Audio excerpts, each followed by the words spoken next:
إن الحمد لله نحمده ونستعينه ونستغفره ونستهديه ونعوذ بالله من شرور أنفسنا ومن سيئات أعمالنا من يهده الله فهو المهتد ومن يضلل فلا هادي له أشهد أن لا إله إلا الله وحده لا شريك له وأشهد أن محمدًا عبده ورسوله يا أيها الذين آمنوا اتقوا الله حق تقاته ولا تموتن إلا وأنتم مسلمون يا أيها الناس اتقوا ربكم الذي خلقكم من نفس واحدة وخلق منها زوجها وبث منهما رجالا كثيرا ونساء واتقوا الله الذي تساءلون به والأرحام إن الله كان عليكم رقيبا يا أيها الذين آمنوا اتقوا الله وقولوا قولا سديدا يصلح لكم أعمالكم ويغفر لكم ذنوبكم ومن يطع الله ورسوله فقد فاز فوزا عظيما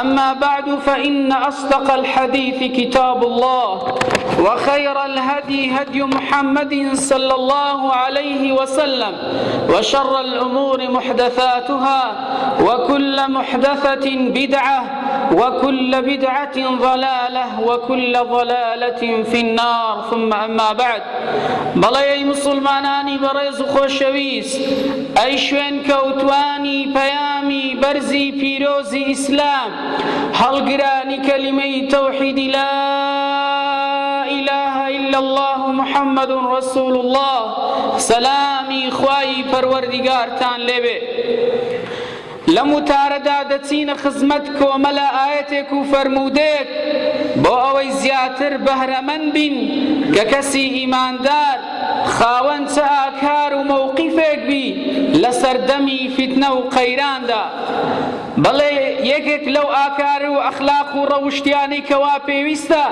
کەسی ئیمانداڵ هەڵگری بێ ناسنامەی گەشببینی و ناسنامەی هیوا و ئومێدە بەداهاتووی تاکی مسلمانەوە بەداهاتووی خۆیەوە بۆیە ئەمە دەبێ ئەخلاقی ئینسانی مسلمان بێ ئەم ئەخلاقە سەرچاوەکەی ئیسلامە پەروەردیگار پێغەمبەری خوا تاکی مسلمان ئاوایان ئەوێت و ئێوێ وێنایان بکەن بۆیە گەشببینی واتاڕوانینە بۆ ڕابردوو وەکو سندوقێکی پڕ لە ئەزمون و وانەی بەسوود وەڕوانینە بۆ ئێستا وەکو مەیدانی کار و تێکۆشان و لێبڕان بۆ خوا بۆ ژیانی خۆت وەڕوانینە بۆ داهاتوو وەکو ڕێگەیەکی پڕشنگداری پڕ لە هیوا و پڕ لە ئومێد ئەگەر ڕێگایەکەش بە دڕک چاندرا بێ ئەگەر دڕکی زۆر بێ بەڵام تاکی ئیماندار وەکو ڕۆژی ڕووناک وەک ڕێگایەکی پڕشنگدار هەنگاوی بۆ ئەهاوێ لەبەر ئەوەی خاوەن گەشببینیە چونکە گەشببینی داینەمۆی بەگەڕخستنی توانا و هێزی مرۆڤ لە مەیدانی عەمەلدا و تۆی وزە لە ناو عەقڵی مرۆڤ و دڵ و دەرونی وا ئەچێنێ وا پەروەردەکە کەوا کەسێکی گەشببین بێ کەسێکی تەواو پڕ لە ئومێد و هیوا بێ لەبەرەوەی گەشببینی دڵ و دەرونی ئینسان ئارامەکە لاوازەکان بەهێزەکە بەهێزەکان بەهێزترەکە ئازار و ژان لە بەردەمی ئینسان کەمەکاتەوە بۆیە هەر کاتێکەوە گەشببینی نەما ڕەشببینی لە شوێنی گەشببینی خۆی ئەبینێتەوە لە ناو دڵ و دەرونی و مێشک و بیرکردنەوەی ئینسانەوە ئەو کاتی ڕەشببینی ژیانی مرۆڤ تاڵەکە تووشی ژیانێکی بەدفڕ و ناڕحەتی ئەکا تا سەری خۆی هەڵەگرێ بۆیە کەسێک کەوا ڕەشبین بێ ڕەشبینی بوو بە پیشە و بوو بە ناسنامەی لەو کاتەدا ئەو جۆرە مرۆڤانە هاوارەکەن ئەڵێن ئەی مەرگ بەم ژیان کوشتمی یان ناومێدی سەرەتایەکە کە مرۆڤ پەڵکێشەکە بەرەو مردن و بەرەو گۆڕ. بۆیە ئێستا هەمومان چاک دەرک و چاکە زانین کە وڵاتەکەمان کە هەرێمەکەمان ڕوو لە قەیران و پڕ لە قەیرانە. هەڕەشەی کوشتن و داگیرکاری تەواوی وڵاتی ئێمەی گرتیتەوە و چواردەوری هەرێمەکەمان بە ئاگر دەورە دراوە و بەشێکی دانیشتوان و هاوڵاتیان و هاونیشتیمانیانی خۆمان ڕۆژانە بینین لەسەر شەقامەکان مانیان گرتووە ناڕازایی دەرەبڕن و بەشەکەی تریش کە لە ماڵەوەن دڵیان لە لای شەقامە ئەگەر بەجەستەش لەسەر شەقام نین لەبەر زۆری قەیرانەکان لەبەر چارەکە موچەی وەرزی و لەبەر سەرما و سۆڵەی زستان. ئێمە پێشوازی لە مانگی زستانەکەین کەچی خەریکە ڕەقەبینەوە وەکو مرۆڤێک لە ناو دەریا بخنکێ لە تێنا. ئێمەش لەسەر بەحری نەوتین خەریکە ڕەقەبینەوە لەسەر بە و کە نەخۆش ڕوو لە نەخۆشخانەکە قوتابی ڕوو لە قوتابخانەکە ئەبینین قوتابخانە بەشێکی داخراوە مامۆستایەکان بێجەون. بۆیە ئەو هەموو قەیرانانە دوا ڕۆژێکی خراپی لە پێشە و تەنانەت وڵاتی ئێمە هەرێمەکەی ئێمە منداڵەکانمان کاتێکەوە فێری قسە ئەبن فێری وشە و لە جاران فێری وشەی دایە و بابا بوون. ئێستا منداڵەکانمان کە فێری قسە ئەبن فێری دوو وشە ئەبن لە جیاتی دایک و باوک. ئەویش قەیرانی داعش و قەیرانی موچەیە یان قەیرانی داعش و قەیرانی گەندەڵیە. ئەم دوو وشانە عەجیبە یعنی منداڵی گچکە سەیرە باسی ئەم دوو وشەیە ئەکا. بۆیە ئەم نائارامیە لە ڕووی دەرونیەوە ئینسان و مرۆڤەکان و هاونیشتیمانیانی بردووە قەلاغی بێئومێدی. لەو ساتە وەختەدا پێویستە ئومەتی ئیسلام دەست بە گەشبینیەوە بگرێ و پێویستەوە کەوا بە خۆماندا بچینەوە و ئەم قەیران و ئەم ژیانە ناخۆشەی کەوا دووچاری بووین ئەگەر دەرسی لێوەرگرین ئەگەر وانەی لێوەربگرین فێری پند و عیبرەت ببین تێیدا بێگومان پەیژە و قادرمەی سەرکەوتنە بەرەو سەرکەوتنی ئەکجارەکی بەرەو منطقی عقل بەسەر هەموو منطقێک زاڵبی بیرکردنەوەمان و هەنگاونانمان بەرەو زانست و زانیاری بەرەو پێشبردنی وڵات ئەبیتە بنەمای مەبدەمان ئەبیتە سەرچاوەی هەموو کارەکانمان لە ژیاندا. بۆیە پێویستە ئاوا تەماشای ئەو قەیران و ئەو جۆرە ناخۆشیانە بکەین. پەروەردیگار بە مەلایکەتەکانی فەرموو ئەوە من مردن دروست ئەکەم كل نفس هالك كل نفس ذائقة الموت. ملائكتكان بپروردگاریان فرموی پروردگارا تو مردن دروستەکەی ژیان لەناوە بی خەڵک بێ ئومێد بی گەشبین نابی ڕەشبی نەبی خەڵک ئەتوێتەوە. پەروەردگار وەلامی دانەوە فەرمووی لەگەر مردنە گەشبینی و هیوا دروست دەکەم. بۆیە ئەگەر مردن لەلایەک نەیتوانی بێکەوە چۆکمان پێدا بدا چۆن قەیران چۆن ئەم هەموو قەیرانە ناتوانن چۆکمان پێدا بدەن بەڵکو ژیان هەر لە ڕێڕەوی خۆی بەردەوام بەبی گرنگەوەیە کەوا ئێمە بیرکەینەوە گرنگەوەیە کەوا بە خۆمان دابچینەوە لە ڕابردوو چیمان کردووە لە ڕابردوو هەڵەکان چین دەستنیشانی کەین بۆ ئەوەی داهاتووی خۆمانی لەسەر بنیاد بنین. بۆیە کەسی بێ ئومێد کەسی بێ هیوا کەسی ڕەشبین ئەگەر خاوەنی هەموو سەرەت و سامانی دنیا بێ ناتوانی تام و لەزەت لەو خۆشی و لە خۆی بکە. بەڵام ئەگەر کەسێ بە ئومێد بی بە هیوا و گەشبین بێ ئەگەر هیچی نەبێ تەنها جستەیەکی ساقی هەبێ وازانی خاوەنی هەموو دنیایە. ئێمە پەروەردگارمان لە پشتا بۆیە نابی ئینسان بە قسەی کەسێکی سیاسی بە قسەی کەسێک کەوا پێشبەی خۆی نابینێ قسە لە داهاتووی میلەتێک بکە ئێمە داهاتوومان بەدەست خوایە بيده الخير بيده ملكوت كل شيء إن الله هو الرزاق پەروەردیگار رازقی ئێمەیە پەروەردیگار پەنادەری ئێمەیە پەروەردیگار خۆشی و ناخۆشی ئێمەی بەدەستە بۆیە گەشببینی ئەگەر ڕژبینی شوێنی گرتەوە ئەزاننەوە شێە وامان لێەکە شەیتانە شوێ پێمانە فەرمێ قورئانی پیرۆز خوای گەورە الشەیطان یعیدکم الفقر ویأمرکم بالفحشاء شەیتان وعدی هەژاری وعدی فەقیریتان پێئەدا و ئەمرتان پێەکە فەرمانتانە پێەکە بە خراپە ئەی لە پاڵ ئەمەدا والله يعدكم مغفرة منه وفضلا والله واسع عليم لپاڵ ودا پروردگار وعدی لێ خۆش بوون وعدی بەهەشت وعدی ئەو بەهەشتە خۆش و نەبراوەیە کەوا تێیدا نامرین هەرژیان ئەبەدیە و وعدی چاکات وعدی خۆشیمان پێ ئەدا لە پاڵەوەدا والله واسع علیم خوا ڕەحمەت و بەزەیی فراوانە زانستەکەی فراوانە خوای پەروەردگار کە تاقیشمان ئەکاتەوە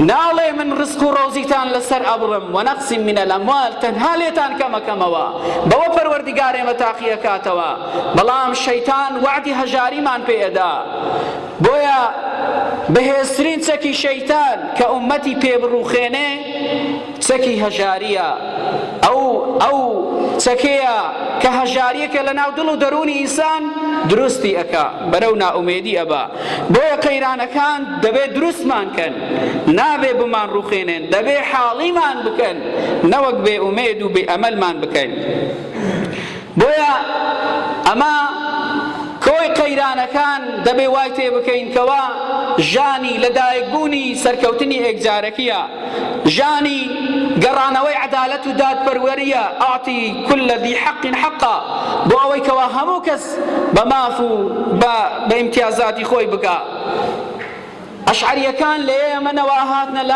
هاتنە لای پێغەمبەر و خزمەت پێغەمبەری خوا کاتێک پێغەمبەری خوا ئەوانی ئەدی دڵی پێخۆشە بوون ئەی فەرموو فەهم منی و ئەنە منهم ئەشعەریەکان لە منن منیش لەوانم ئەزانین بۆ لەبەرەوەی کە ئەوانە هاتن خواردنیان هەموویان تێکەڵە کرد بە یەکەوە ئەیان خوارد بۆیە پێغەمبەری خوا ئاوا وێنایان ئەکا ئاوا وەسفیانەکە لەناو ئومەتی ئیسلام بە زیندوی بمێننەوە بە ئەخلاقی بەرزەوە بمێننەوە بە ئومەتێک کە پێغەمبەر ئەرێ من لەوانم ئەوانیش لە منن نەوەک وەکو ئەمڕۆ ئەبینین کەوا ئەڵێ هەندێک پێ ئەمرن هەندێکیشی بۆ ئەمرن یان هی خۆم بۆ خۆم هی توش دەخۆم کاتێک کە ئەم دوو یاسا گەندەڵە کاتێک ئەم دوو یاسا بەدفڕ و ناخۆش و ئێکسپایرە لەناو هەر کۆمەڵگایەک دێن و کاریان پێەکرێ ئەو کات خوا غەزەب لەسەر غەزەبە نێرێ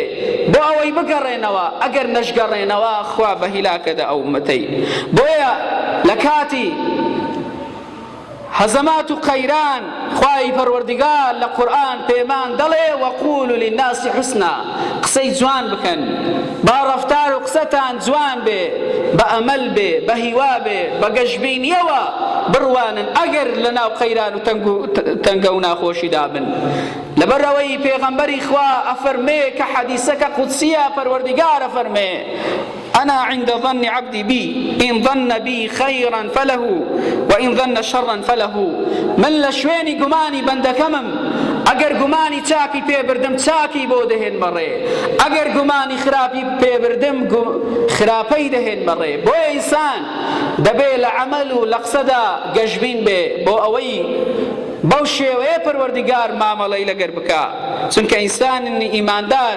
گەشببینە مژدەدەرە لەبەرەوە ژیان واتە ئەمەل و ئومێد واتە گەشببینی کاتێکەوە تۆ جوتیارێکە بینی ئەم گەنمەی گەنم و جۆیەی تەسمیلی ناخی زەویەکە بە ئومێدی هاتنە دەرەوەی و بەرهەمێکی زۆری لێ بڕوێنی.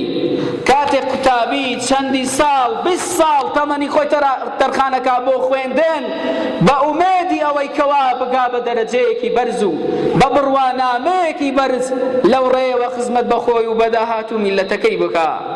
کاتێک کەوا نەخۆش بۆ نەخۆشخانە ئەڕوا ئەچیتە ژێر ڕەحمەتی چەقۆ بە ئومێدیەوەی کەوا پەروەردگار شیفای بۆ منێری. کاتێکەوە ئەم دەرمانە تاڵانە ئەنۆشێ بە ئومێدی ئەوەی شیفای بۆ بێ. بۆ ئینسان دەبی بەو شێوەیە تەماشەیشیان بکە.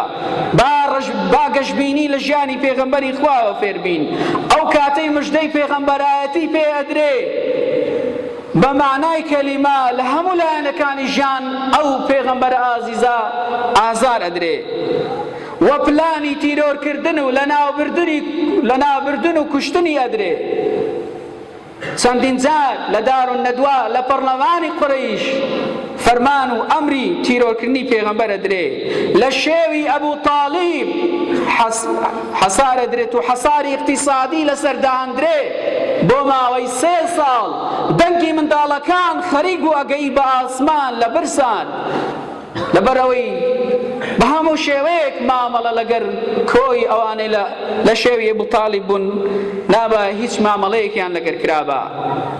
ئەو کاتێک کە پێغەمبەری خوا کۆچەکە بۆ تائیف لەوێ بەردبارانەکرێ لە جیاتیەوەی هیدایەت وەرگرن بەردبارانی ئەکەن، بەڵام پێغەمبەری خوا دوعایان بۆ ئەکا بە ئومێدەوە ئەڕوانیتە داهاتووی ئەو شارە.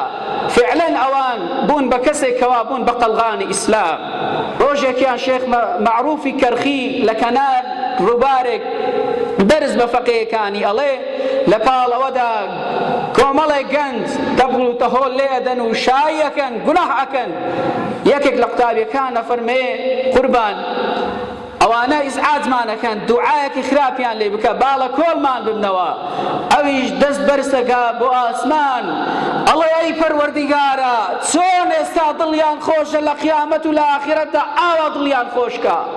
کاتێکەوە گوێیان لە شێخ مەعروفی کەرخی ئەبێ ئەوان ڕوو لە جەنانی مامۆستاکەن هەمویان بەیەکەوە تەوباکەن و ئەبەن بە قوتابی و بە فەقێی شێخ مەعروفی کەرخی. ئەمە بۆ چونکە ئیسلام پێغەمبەر وا پەروەردەمانەکە کاتێکەوە کەسێک ئەبینین غەریق بووە لە گوناح و تاوانەکە پێویستە دوعای بۆ بکەین نەوەک دوعای لێ بکەین. و ئەو کاتێکەوە ڕوو لە مەدینەکە و پێغەمبەر کۆچەکە بە توندی پلان و هێرشکردنە سەر پێغەمبەر و کوشتنی داڕێژرێ و کۆمەڵێ گەنج خەریکی جێبەجێکردنی ئەم پلانن، بەڵام پێغەمبەری خوا بە گەشتبینیەوە ڕوو ئەکا لە مەدینە. ئەو کاتێکەوە ئەچن بۆ ئەشکەوتی ثەور لەوێدا کافرەکان بە دەورەی ئەشکەوتەوەن ئەبوو بەکری هاوڕێی پێغەمبەر ئەترسێ، بەڵام ئەوە فەرمێ لا تەحزەن ئین الله معنا، مەترسە ئەی ئەبوو بەکر خوای پەروەردگار لەگەر ئێمەیە. کەسێک پەروەردگاری لەگەر بێ، کەسێک هێزی ئاسمانی لە پشت بێ، چ هێزێک هەیە بیڕوخێنێ. بۆیە ئەو کاتێکەوە ئیبراهیم پێغەمبەر بەرز ئەکرێتەوە بۆ ناو مەنزەنیق ئەگەر هات بە و ترسابە ئەم گەورایەتەی لە دەستەدا. بۆیە پەروەردگار ئەو کاتە فریایەکەوێ، ئەو کاتە بە ئاگر ئەرێ ناڕوکونی بەردە وەسەلامەن عەلا ئیبراهیم. ئەو کاتێکەوە گەرماییەک گەیە پێغەمبەر ئیبراهیم تەواو تەسمیل بوو، تەواو تەوەکولی بەخوا هەبوو. خوای پەروەردگارش لەو کاتی گوتی ئەی ئاگر سار بە و سەلامەت بە لەسەر ئیبراهیم. و لە تەمەنی 80 ساڵیدا خوای پەروەردگار بەلایکەتە نێرێ بەوەی کەوا مژدە بە ئیبراهیم بدەن ئەوە کوڕێکی پێبەخشیوە. ئەو ئەڵێ من لە تەمەنی 80 ساڵی و کوڕ، بەڵام ئەوە ئەفەرمێ ئەوەی بێ ئومێد بێ لە ڕەحمەتی خوا تەنها ئەوانن کەوا ڕێگای ڕاستیان گوم کردووە. و پێغەمبەر یوسف، پێغەمبەر یعقوب لە دووری پێغەمبەر یوسفدا هەردوو چاو لە دەستەدا، بەڵام ئەفەرمێ ئینەما ئەشکو بەثی وحزنی إلى الله وأعلم من الله ما لا تعلمون. من شکوای حاڵی خۆم، بەژارەی خۆم، نیگەرانی خۆم، خەم و خەفەتی خۆم هەمووی بەرزەکەمەوە ئەیکەم بە سکاڵایەک بۆ لای پەروەردیگار. بۆیە بە کوڕەکانی ئەڵێتەوە کاتێک کەوا بنیامینیش بە تۆمەتی دزی پێغەمبەر یوسف ئەی هێڵیتەوە لە میسرا ئەوەرێ یا بنەیە اذهبوا فتحسسوا من يوسف وأخيه ولا تيأسوا من روح الله إنه لا ييأس إلا القوم الكافرون. أفرمي أي كركانم برون بدواي يوسف براكي بقرين بأمید مبن لرحمة بزي خوا چونکە ئینسانی مسلمان نابێ لە بەزەی خوا لە ڕەحمەتی خوا بێ ئومێد بێ تەنها ئەوانە دەبێ کەوا کافرن. کەواتە قورئان ئەڵێ ئەوانەی کەوا مەعیوز بووینە بێ ئومێد بووینە لە ڕەحمەتی خوا تەنها کافرەکانن. بۆیە یوسف ئەو جادێتەوە لای پێغەمبەر یوسف و بە یەکتر شاد دەبنەوە. چەند ڕێگایەک بۆ گەیشتن بە گەشببینی یەکەم شت ئیمانە. ئینسان لە ڕێگای ئیمان لەو ڕێگای کە ئیمانی هەیە بەو خوایی کەوا هەموو هێزی بەدەستە، هێزەر هێزی ئەوە، ڕزق هەر ڕزقی ئەوە، ژیانی ئێمە بەدەست ئەوە، ئینسان دەبی پشت و پەنای بە ئەو خوایە بێ. من عمل صالحا من ذكر أو أنثى وهو مؤمن فلنحيينه حياة طيبة. هەر کەسێک کەوا کردەوەی چاک بکە لە پیا و لە ژن لە کاتێک کە ئەهلی ئیمانە و ئیماندارە خوای پەروەردیگارە فەرمێ ئێمە ژیانێکی خۆشی پێ ئەبەخشین، دڵ و دەروونێکی ئارام تەواو جەستەی ئەو ژیانی ئەو داگیر ئەکا ئاوا بەو شێوەیە مامەلە لەگەر ژیان ئەکا. دووەم نوێژ ئستەعینوا بالصەبر والصەلاة. کاتێک پێغەمبەر تووشی کارێکی کورس بوایە، تووشی خەم و خەفەت بوایە، ئەریحنا بالصەلاة یا بیلال، بە نوێژ بە گفتوگۆ لەگەر خوا کە ئینسان گفتوگۆ ئەکا لەگەر خوای پەروەردگار بەوە دڵی خۆشە بوو، ئینسانیش دەبی بەوە دڵی خۆش بی. خوێندنی قورئان وننزل من القرآن ما هو شفاء ورحمة للمؤمنين. بەشێک لە قورئان کە خوای پەروەردگار دای بەزاندووە شیفایە بۆ جەستە و دەرونی ئینسان کە ئینسان بیخوێنێ. وەمایەی بەزەییە بۆ ئیمانداران ذیکر و یادی خوا. ئەلا بذیکر الله تطمئن القلوب. ئینسان بە ذیکری خوا بە یادی خوا دڵی ئارامە بێ. ئەو کاتە کە زانی هیچ هێزێک نییە لە غەیری هێزی خوا، هیچ ڕزقێک نییە لە غەیری ڕزقی خوا. ئەو کاتی ئینسان کە ئەرێ الله ئەکبەر خوا لە هەموو شت گەورەترە، ئەو کاتی ئینسان بە ذیکری خوا بە یادی خوا دڵی ئارامە بیتەوە. وتن و قسەی خێر الكلمة الطيبة صدقة. قسەیەکی خێر بکەی ئەمە سەدەقەیە. تۆ گەشببینیەک دەرببڕێ کە لە نەخۆشێکی ئومێدی بۆ دەربڕا، گەشببینی بۆ دەربڕا، خوای پەروەردگار بەوە دەرەجەت بەرزەکە، بەوە لێت خۆش ئەبێ. بۆیە پێغەمبەرە فەرمێ ڕەشببینی نییە، باشترینشت گەشببینیە. وتیانەی پێغەمبەری گەشببینی یانی چی؟ فەرمووی قسەیەکی خێر کە تۆ بیبیستی بیکەی ئەوە خێرە و چاکەیە. یەکێکی لە هۆکارەکانی گەشببینی لە بەرچاوگرتنی چاکە و خاڵی ئیجابی بەرامبەر کە کەسێکە بینی ئەگەر خراپەیەکیشی هەیە بەڵام لە پاڵ ئەوەدا چاکەکانی حیسابکە بێ ئەژمارە، تۆ ئەگەر خراپەکانیشی ئەبینی چاکەکانیشی ببینە. وە بۆ خوار خۆت ڕوانین. پێغەمبەرە فەرمێ صلی الله عليه وسلم بۆ ئەوەی ئینسان بە ئارامی و بەختەوەری بژی، بۆ ئەوەی قەناعەتی بۆ دروست بی، ئەفەرمێ تەماشەی خوار و خۆتان بکەن، تەماشەی سەر و خۆتان مەکەن. سەفەر و گەشت و گوزار، ڕۆیشتن بەسەر زەویدا، دیتنی زۆرترین خەڵک و زۆرترین شوێنی ئەم جیهانە ئەم کوردستانە ئینسان دڵی پێ ئارامە بێ. قل سیروا فی الأرض. ئەی پێغەمبەر پێیان بڵێ با بەسەر زەویدا بگەڕێن و بڕۆن. لەبەرەوەی گەشت و گوزار قوتابخانەیەکە، تەنها ئەوانەی ئەگەڕێن ئەزانن کەوا فێری چ ئەبن و مامۆستای گەشت و گوزار چما مەستایەکە کە ئینسان شتی عەجیب و سەرسوورمانی لێ فێرە بی. و یەکێکی تر لە هۆکارەکانی گەشتبینی خەوتنە بە شێوەیەکی هاوسەنگ و زانستی. خوای پەروەردیگار کە شەوی داناوە و تاری کردووە بێ حکمت نییە، حکمەتەکەی وجعلنا نومكم سباتا، نوستن مایە ئیسراحەت و بەهۆش هاتنەوەی عەقڵ و ئیسراحەتکردنی تەواوی جەستەیە لە شەودا. بۆیە ئینسان ئەگەر تەواو نەخەوێ بە شێوەیەکی زانستی، مامەڵە لەگەر خەو نەکە، تووشی دەردی دەروونە بێ. کاتێکیش کەوا ئینسان دەردی دەروون دەردی لەش دێنێ، دەردی بێخەمی زوو شیفا دێنێ. و یەکێکی تر لە هۆکارەکان وەرزشکردنە. ئینسان مرۆڤ ناچارە بۆ ئەوەی وەرزش بکە تاوەکو عەقڵی لەدەست نەدا. دڵخۆشی و ڕووخۆشی تەبەسسومک فی وەجهی ئەخیکە سەدەقە. پێغەمبەرە فەرمێ زەردەخەنەیەکت بەرامبەر بە ئینسانی موسڵمان ئەوە سەدەقەیەکە. کاتێکەوە مرۆڤەکە ببینی لێی قەوماوە، تووشی ناخۆشی هاتووە، پارەی نییە یان هەر شتێک، ئەگەر تۆ هیچی زت پێ نەکرێ بە زەردەخەنەیەک بە قسەیەکی خێر، تۆ دەرەجەت لەلایەن خوای خۆت بەرز کردەوە و لەلایەن خەڵکیش خۆت خۆشەویست کرد. و هەروەها گوێنەدان بە قسەی خەڵکی. لە قورئانی پیرۆزدا پەروەردیگار پێمان ئەفەرمێ خذ العفو وأمر بالعرف وأعرض عن الجاهلين. ئەمر بکە بە چاکە و پشت بکە لەو کەسانەی کەوا نەفام و نەزانن. کەواتە ئینسان نابێ گوێ بدا بە قسەی خەڵکی، بەرد هەرچەندە گەورەتر بێ زیاتر بەردی وێ ئەکەون. تۆ کەوا گەورە بووی، کەسێک بووی کە دیار بووی زیاترین بەردت وێ ئەکەوێ و بەرام ئینسانی گەورە دەبێت تەحەمولی بکە. و پەروەردیگاریش پێمانە فەرمێ وا پەروەردەمانەکە کەوا ئینسان دائیم ئەمر بکا بە چاکە، قسەی چاکی لەو دەو بێتە دەر. و ئەو کەسانەی نەزان و نەفامن ئەگەر خراپەیەکیشیان بەرامبەر کرد پشتیان پێ بکە، یان قال و سەلامە، یان بە قسەیەکی خۆش وەڵامیان بداتەوە. بۆیە لە خوای پەروەردیگارە پاڕینەوە یا ڕەبی خوای هیدایەتمان بدەیت، شیفا بۆ نەخۆشەکانمان بنێری. یا ڕەبی خوایە وامان لێ بکەین کەوا گەشتبین بین.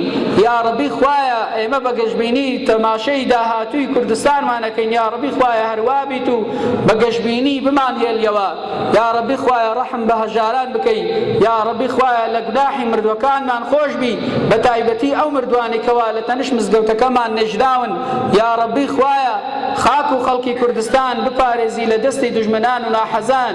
آمین آمین والحمد لله رب العالمين. ربنا آتنا في الدنيا حسنة وفي الآخرة حسنة وقنا عذاب النار.